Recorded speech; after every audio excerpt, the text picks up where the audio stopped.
Hi students, this presentation is on, it's the continuation of hydrocarbons. Let us discuss about oxidation of alkenes and acetylides of alkynes.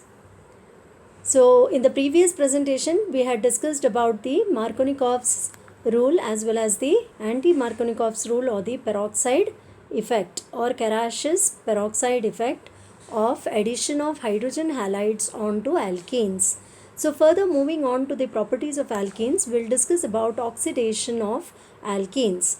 Alkenes are more readily oxidized than alkanes because they have double bonds. So oxidation is more prone or more commonly occurring on organic compounds having double bonds. The nature of the oxidation product that is formed is dependent on the structure of the alkene, as well as the strength of the oxidizing agent. So firstly, we have to discuss about ozonolysis or oxidation of alkenes by ozone. So when ozone is passed through a solution of alkene in an inert solvent of carbon tetrachloride at low temperature, what happens is there is addition across carbon-carbon double bond of the alkene. So what I meant to say here is we are discussing the oxidation of alkenes using ozone as the oxidizing agent. So ozone adds on to the alkene. Where does it add on? It adds on between the carbon-carbon double bond. So let us see what happens exactly. Firstly, an unstable intermediate called mole ozonide is formed, which isomerizes to form a ozonide. This, on catalytic reduction brought about by water and zinc, would cleave at the seat of the double bond, means at the place where the doubly bonded carbon atoms are there, to give two carbonyl fragments. And this process is what is called as ozonolysis or ozonization of alkenes. So I'll show you the reaction here. So here, this is what I was explaining just now. Alkene, so it is oxidized by the oxidizing agent ozone. Fine. So ozone adds on to the alkene between these two carbon atoms. Where does it add? Between these two carbon atoms. That is what you can see here. It is being added across the double bond. So this is called as an unstable intermediate mole ozonide. Now this isomerizes to form a ozonide. Now here ozonide, further I told you that it undergoes reduction by zinc as well as water. Mainly reduction is brought about by water, that is hydrolysis. So what happens, you can see I have made a small marking here with the pencil. So one part would be C, this is one part, C double bond, C, which would be singly bonded to hydrogen atoms, and one of the oxygen would be taken, and since this would be left out, you will have a C double bond O. This bond and this bond together will be bonded to this oxygen. Therefore, I put a tick mark indicating that this oxygen is used up by this carbon. So that is how you get C. These two are singly bonded to hydrogen atoms. These are singly bonded to hydrogen atoms, and you have a double bond O. How did we get this double bond O? This bond and this bond would be bonded to this oxygen. So you have a double bond O. So on to the other side, same way, this carbon with singly bonded hydrogen atoms would be, this oxygen is already gone now. So this is taken up. So same way you have a doubly bonded oxygen with this bond and this bond. It forms one more carbonyl fragment. And you have water already added. So H2O along with another oxygen here. Remember, this oxygen is left out. It forms hydrogen peroxide. That is where I have indicated with the asterisk mark to indicate that this oxygen gets onto the water molecule. Fine. So this is the general reaction that we have you have to write this general reaction, and this is the example. Ethylene, there are two examples given here. One is ethylene and the other one is propene. Both are alkenes. So with ethylene reacts with ozone. I'm sorry about this thing which is popping out. There is some problem with my tab. That's why it keeps popping. Anyway, this ethylene reacts with ozone. Ozone is going to oxidize ethylene with the help of carbon tetrachloride to form ethylene ozonide. This is OZONIDE. That is what we saw here. And same way, the way I explained, it cleaves to form with the help of water molecule. There is reduction of this intermediate to form, what is this? Formaldehyde. 2 molecules of formaldehyde along with hydrogen peroxide. Please make a note, the CH2 double bond O is a formaldehyde. Again, this is another formaldehyde molecule. Same way, coming on to propene as an example. So again, there is ozonolysis on propene to form propene ozonide. Again, it cleaves to form, one portion becomes CH2O double bond O is formaldehyde. The other, based on the structure I told you, different products are formed. So you have acetaldehyde. So along with this CH3, always remember C double bond O, CH3, C double bond O, H, CH3 is called as an acetyl group. So it is called acetaldehyde because you have this CH double bond O, which is an aldehyde group, and obviously you will get a molecule of hydrogen peroxide. Fine, I hope you have understood the ozonolysis, oxidation of alkenes by ozone. So let us discuss one more thing here. This is another example. As I told you here, let me read out the sentence again. The nature of the oxidation product depends on the product. The nature of the oxidation product depends on the structure of the alkene and the strength of the oxidizing agent. So in these two examples, we have studied that formaldehydes are being produced. Fine. This is also formaldehyde. Here also formaldehyde. This is acetaldehyde. All are aldehyde products. But one example is for ketone. This is where I have included butene and ozone, which reacts to form, what is this? Acetaldehyde along with acetone. So if you the same way, with the help of water molecule, it is reduced to form acetaldehyde and ketone, keto group containing product called acetone. So thus carbonyl fragments of ozonolysis may be both aldehydes, as we have already seen, or both ketones, or it can be an aldehyde and a mixture of aldehyde and that is, it can be a mixture of aldehyde and ketone, as we are seeing here. This is aldehyde, this is ketone. Ozonolysis is the best method for locating the position of double bonds in unknown alkenes. Now, zinc is generally added to destroy hydrogen peroxide, which might tend to oxidize the aldehyde. Fine. Let us move on to oxidation of alkene by KMnO4 in dilute and alkaline condition. So we are discussing the another method of oxidation of alkenes using KMnO4. In the previous slide, we saw oxidation of alkene by ozone. Here it is oxidation of alkene by KMnO4, and that too we are using the alkaline solution of KMnO4.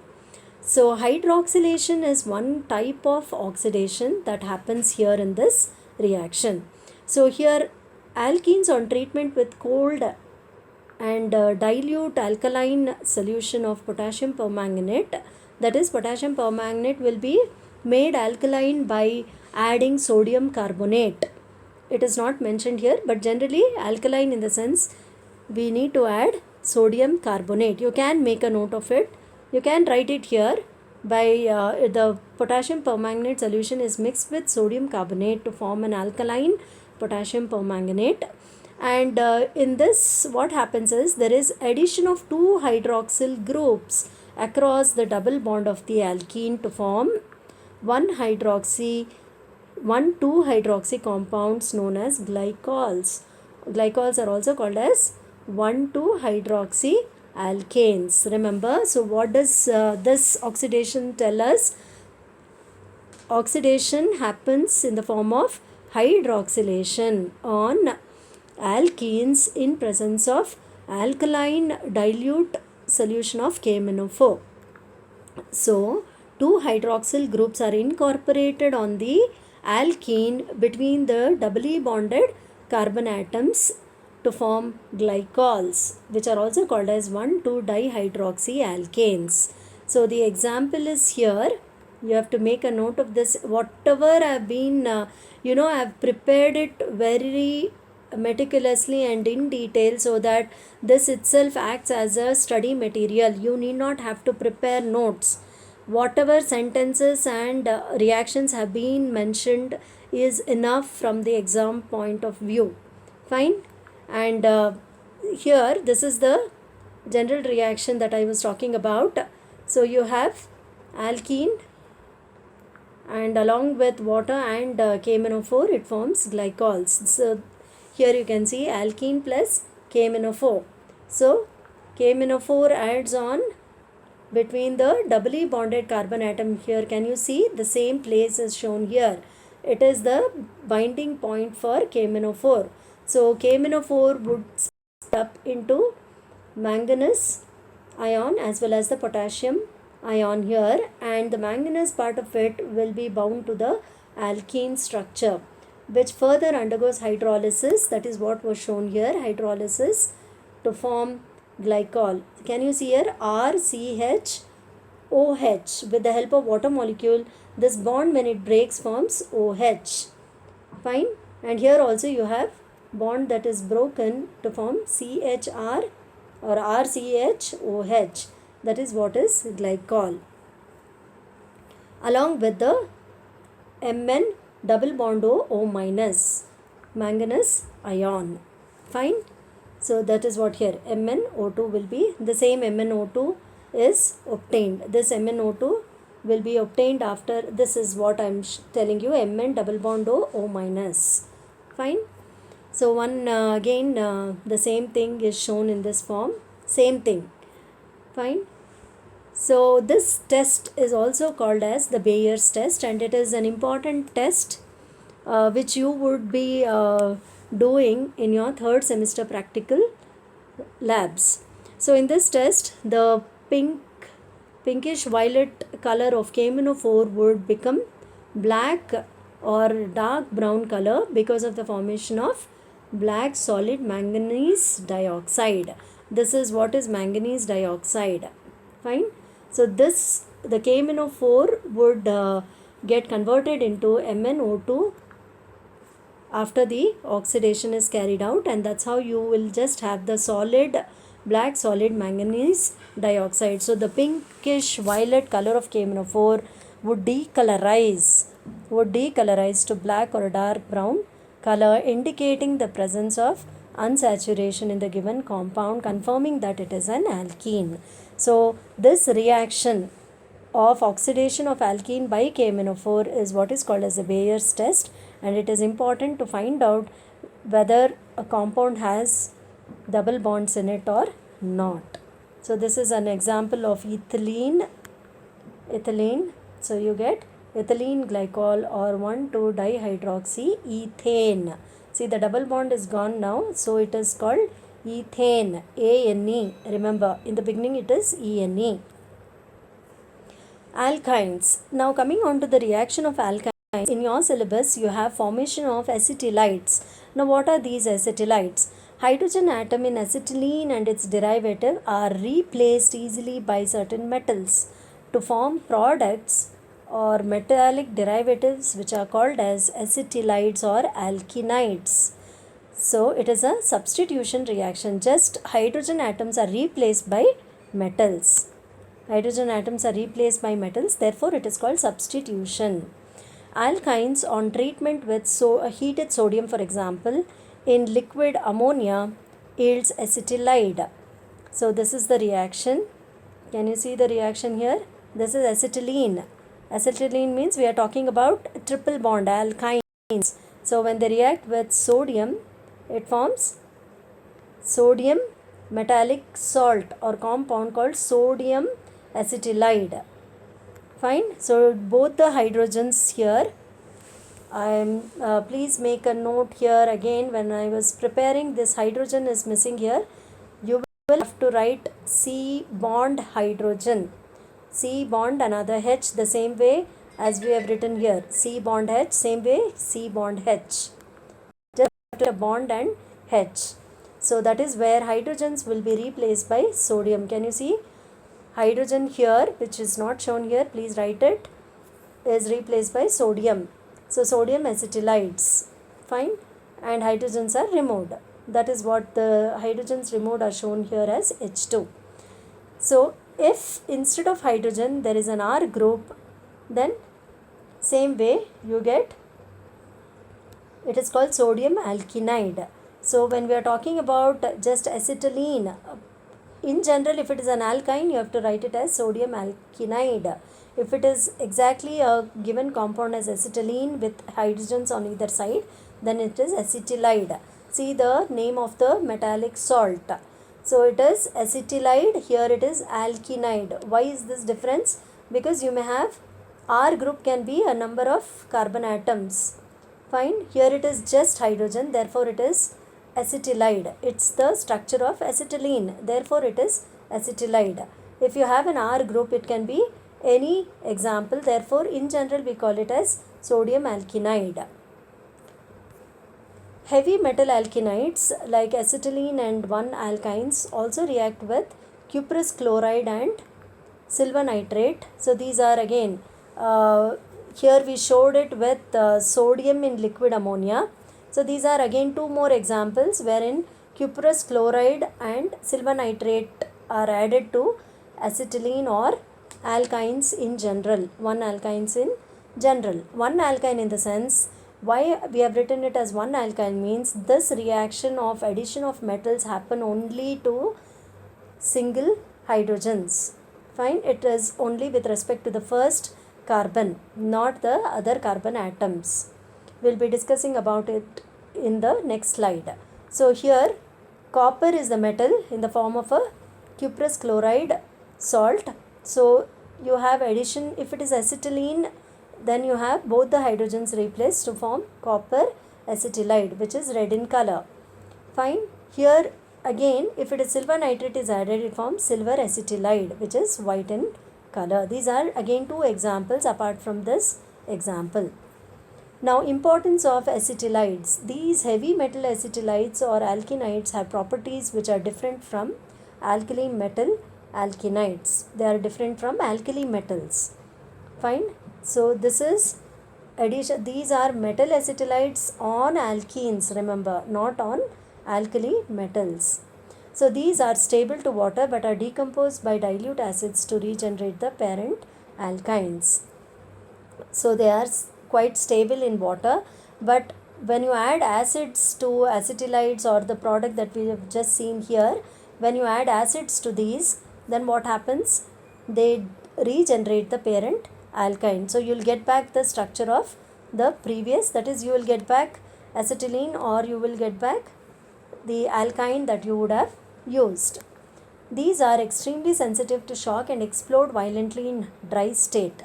So if you give extreme sensitive to shock, in the sense it could be in the form of when you heat it or when you provide electric current onto it, then they can explode violently in dry state, not in the dissolved state. That's why we mentioned here that they are quite stable in water. So in the dry state they are not stable. They can explode when exposed to high temperatures. Now since two alkynes do not form alkenides, this reaction is conveniently used to distinguish them from 1-alkynes. 1-alkyne and 2-alkyne means, what do you mean by 1 and 2 alkynes? So here in the structure you can see there is only 2 carbon atoms. So the triple bond always gets the number of the carbon. This is one carbon, this is the second carbon. So it is called 1-alkyne. If you have one more carbon and you have a triple bond here, then it is between 2 and 3. Then we call it as 2-alkyne. Always the name goes with the lower number of the carbon atom bound to the triple bond. So 2 alkynes do not form alkenides. Therefore this test can be used as a distinguishing test between 1-alkynes and 2 alkynes. So you can see that when 2-butene was treated with silver nitrate, it did not give any reaction and the solution remained clear. But 1-butene, on the other hand, formed a white precipitate. So precipitation indicates that there is acetylide or alkylide formation. So that is what is the importance. The next slide or PPT is on dienes and conformational analysis of alkanes.